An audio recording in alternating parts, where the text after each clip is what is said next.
Ooh, hey, what's going on YouTube? It's SEO0320. What's up, bro?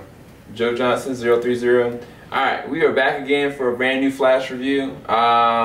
This episode, the name of it was Revenge of the Rogues. So, everything's back, y'all. You got Gotham back, you got Flash back, you got Arrow coming back tomorrow.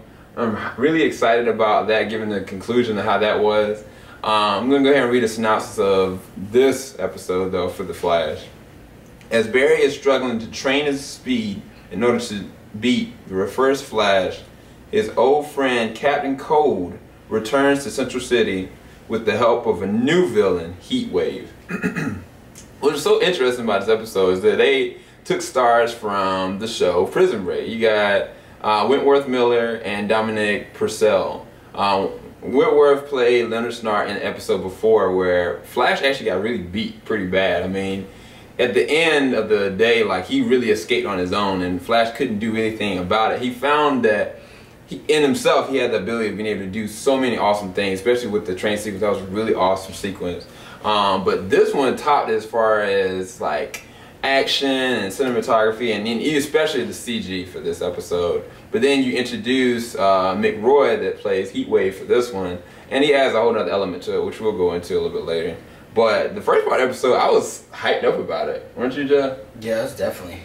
Because we were looking at it and we were like, is that a drone? And all of a sudden the drone is going past and you see like Barry moving back and forth, and I was like, this thing is shooting at him, like with live ammunition and with missiles. And so I was like, what is going on? And you find out that Barry's trying to push himself.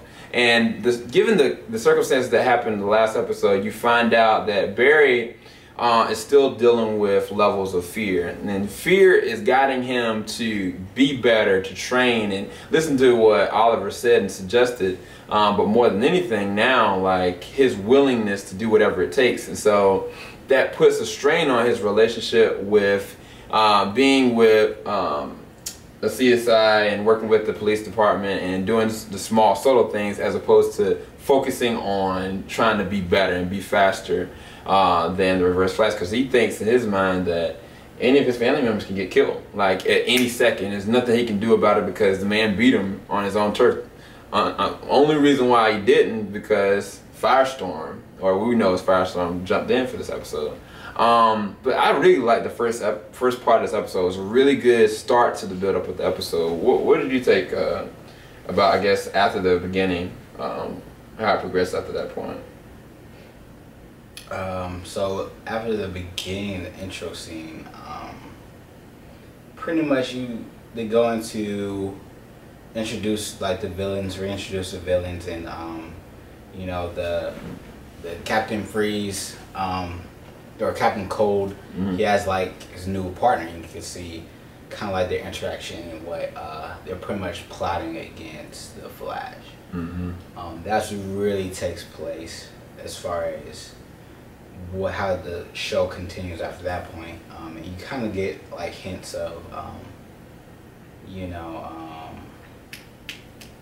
different things as far as like Barry Allen and like his social life. Yeah, because they focused on three different things. They focused on the villains, they focused on Iris leaving and she's going to be moving in with the other detective, and then they focused on Barry trying to be better and deal with the fear and stuff like that. Everything is surrounding Barry, but it was really interesting touch, because at the end of the episode where Captain Cold was in, they showed that he was trying to meet up with somebody that was really unpredictable, and he showed him the other gun. And then this goes segue into, now you got the two villains in this one. Now, I looked at the villains, and when I first like heard they got the guys from Prison Break to be in this, I was like, they're gonna treat this so corny in the build up for it. What I was thinking is that I think that they are trying to stay at kind of like a non-too serious of a tone as far as the establishment of the villains, but at the same time know that they are a detriment to Barry, or that they can outclass Barry on certain levels because he's not there yet. And I think with this episode, it's really interesting to see like the ferocity of Heatwave, because when somebody gets kidnapped at a certain point in this episode and it's really close to Barry, the way that they start like perpetuating their anger and their hostility. It's an unpredictableness about them, and it's a kind of a fear kind of sense, but it's really interesting because he's got 3rd, 4th degree burns all over his body from the last thing, and he embraces it. He's like, it shows me what I am, XYZ. And I thought that was really good dialogue. I thought that them establishing a heat wave, simultaneously still adding on to Captain Cole's story arc for this one, that adds more for their characters later on. I don't want to have a full, complete, epic villain in the beginning of the season, like especially this being the first season. Oh, by the way, the second season's been confirmed, which is awesome.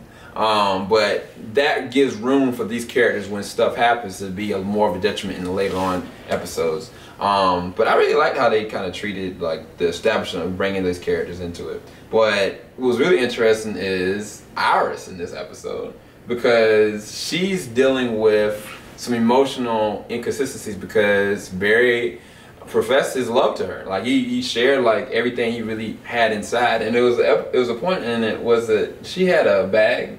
She had this old bag, right? Mm-hmm. It was this old bag that was red, and I was like, this is something that Flash would wear. She kept it and she gave it to him, and it was like she couldn't even look at him in the eyes. And every time I think that her boyfriend was asking her like, "Are you having second thought?" she was trying to convince him no, but you can tell off the emotional turmoil that was going on with her that this is kind of like hard for her, which is really interesting to watch. So I really like that they treated each of these sections very well. Like they treated the section where you got Barry coming to terms that he professes love, but she's still moving in with the other guy. And then at the same time, Barry is trying to get over the fear part of it. And then they added in a whole other thing that I didn't expect, Firestorm. Like, there's a backstory to the whole Firestorm thing. There's an acronym that, what's her name? Oh, I forgot. The girl that works with Cisco. I forgot her name too. But she is trying to find out desperately what's going on with her husband. And the last thing that happened, he said Firestorm, which we all know. Well, some of y'all maybe not know, but Firestorm is significant of a big hero later on, and I'm not going to go into. But there's an arc that's going on that they're talking about, like, I think it's a manipulation of matter that somebody had been doing experiments on. And it is a really good plot device because now they can go into either one, exploring more heroes and villains, and more so finding out, like, what is it that actually happened after this explosion? Like, because there's a lot of different, I guess, circle effects that's kind of going on that we're finding out. But what was your takeaway from this episode? Oh man, I think like really, I like what they did as far as like the Flash and how he's like, they show like he's improving. Cause the intro scene with him training with the drone probably was my favorite scene. It was epic. It was very epic. If you watch the episode, you'll know what I mean. Yeah. Yeah. I mean, I really enjoyed the episode. I had no faults in it because they didn't just stick to the same program of like, okay, I'm going to continue off and go into like the Reverse Flash immediately. They're keeping their cards, they're keeping their good cards in the deck, so to speak, and they're adding more arcs to it. And I mean, not just that, the relationship with Joe, Flash, and Iris is really awesome television. It shows it's a good quality show. They might have interesting villains from here and there and a lot of jokes aside, but there's a lot of dark undertones and a lot of light undertones that are significant within the show. And it makes the show not necessarily believable, but relatable.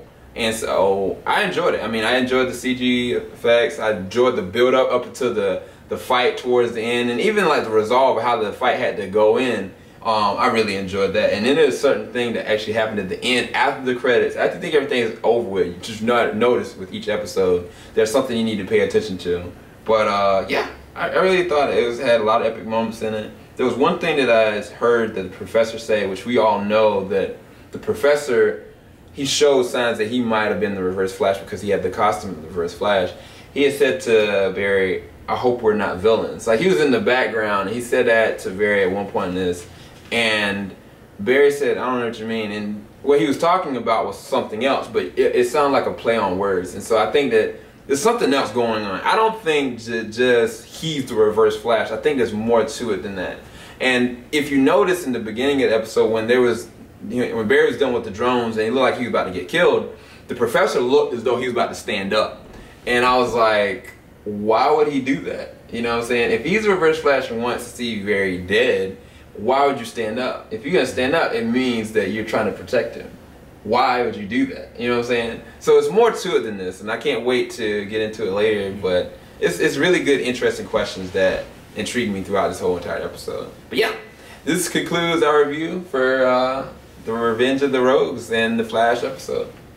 Y'all have a good night, good evening. SCL0320 signing out. Later, everybody. Whoop, whoop, whoop.